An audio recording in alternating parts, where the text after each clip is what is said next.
নমস্কাৰ বন্ধু বান্ধৱীসকল, আজি আমি আকৌ নতুন এটি ভিডিঅ' লৈ আহিছোঁ, য'ত খুব ইম্পৰ্টেণ্ট কেইটামান প্ৰশ্ন উত্তৰ আলোচনা কৰিম, যিকেইটা অসমত হ'বলগীয়া বিভিন্ন ধৰণৰ প্ৰতিযোগিতামূলক পৰীক্ষাৰ বাবে অত্যন্ত প্ৰয়োজনীয়। আপোনালোকে আমাৰ ভিডিঅ'টো শেষলৈকে চাব আৰু আমাৰ ভিডিঅ'টো বেছি বেছিকৈ শ্বেয়াৰ কৰিব।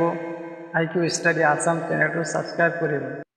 আজিৰ প্ৰথম প্ৰশ্নটো হ'ল, অসমৰ ৰাজ্যিক পশু হ'ল, ইয়াৰ শুদ্ধ অপশ্যনটো হ'ব অপশ্যন ক এশিঙীয়া গড়। এশিঙীয়া গড় অসমৰ ৰাজ্যিক পশু। প্ৰশ্ন, অসমৰ ৰাজ্যিক পক্ষী হ'ল, ইয়াৰ শুদ্ধ অপশ্যনটো হ'ব অপশ্যন গ দেওহাঁহ।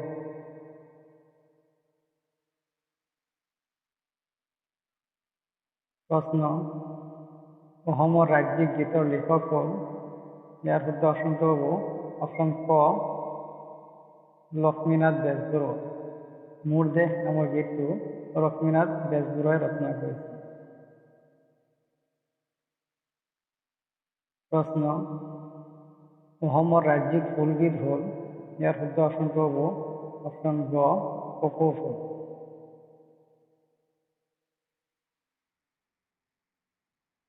অসমৰ ৰাজ্যিক জলজ পশু হ'ল, ইয়াৰ শুদ্ধ অপশ্যনটো হ'ব অপশ্যন ক শিশু।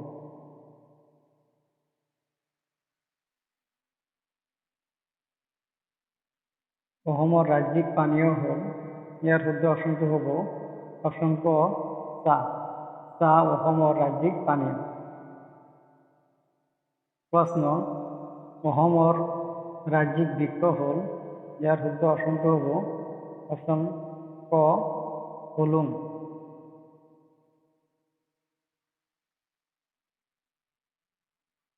অসম চৰকাৰে মোৰ দেশ গীতটো ৰাজ্যিক গীত ৰূপে ঘোষণা কৰিছিল, ইয়াৰ শুদ্ধ অপশ্যন হ'ব অপশ্যন ক 2013 চনৰ 18 নৱেম্বৰ তাৰিখ। প্ৰশ্ন, কপৌ ফুলৰ গড় দৈৰ্ঘ্য কিমান? ইয়াৰ শুদ্ধ অপশ্যনটো হ'ব অপশ্যন ক 20 ইঞ্চি।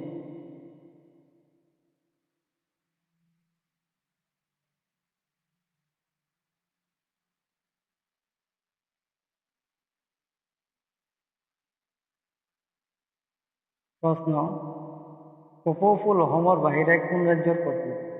ইয়াৰ শুদ্ধ অপশ্যনটো হ'ব অপশ্যন গ অৰুণাচল। অসম আৰু অৰুণাচল প্ৰদেশৰ ৰাজ্যিক প্ৰতীক। প্ৰশ্ন, অসম চৰকাৰে কপৌ ফুলক কেতিয়া ৰাজ্যিক ফুল হিচাপে স্বীকৃতি দিয়ে? ইয়াৰ শুদ্ধ উত্তৰ হ'ব অপশ্যন ক 2003 চনৰ 4 এপ্ৰিল তাৰিখ। প্ৰশ্ন, অসমৰ আটাইতকৈ ওখ গছজোপা হ'ল, ইয়াৰ শুদ্ধ অপশ্যনটো হ'ব অপশ্যন ক হুলুং। প্ৰশ্ন, ঔষধ প্ৰস্তুতকৰণত ব্যৱহাৰ কৰা গছজোপা হ'ল, ইয়াৰ শুদ্ধ অপশ্যনটো হ'ব অপশ্যন গ ক খ। অৰ্থাৎ হুলুং আৰু ৰজিন দুয়োবিধ গছ ঔষধ প্ৰস্তুতকৰণত ব্যৱহাৰ কৰা হয়।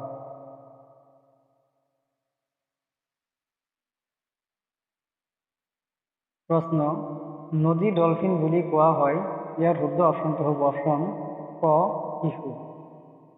শিশুক নদী ডলফিন বুলি কোৱা হয়। প্ৰশ্ন, শিশু কিমান সময়ৰ ভিতৰত পানীৰ ওপৰলৈ আহে?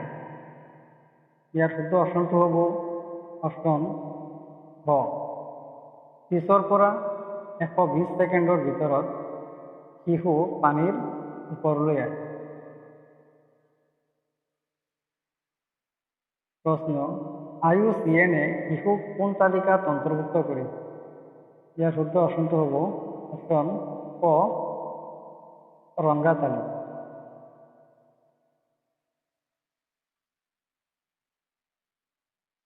প্ৰশ্ন, অসম চৰকাৰে শিশুক কেতিয়া ৰাজ্যিক জলজ পশু বুলি স্বীকৃতি দিয়ে? ইয়াৰ শুদ্ধ অপশ্যনটো হ'ব অপশ্যন ক 2008 চনৰ 5 এপ্ৰিল তাৰিখ। প্ৰশ্ন, গড়ৰ গড় বয়স হ'ল, ইয়াৰ শুদ্ধ অপশ্যন হ'ব অপশ্যন ক 30 পৰা 45 বছৰ বয়স। প্ৰশ্ন, গড়ক অসম চৰকাৰে ৰাজ্যিক পশু বুলি ঘোষণা কৰে, ইয়াৰ শুদ্ধ অপশ্যনটো হ'ব অপশ্যন ক 2003 চনৰ 4 এপ্ৰিল তাৰিখ।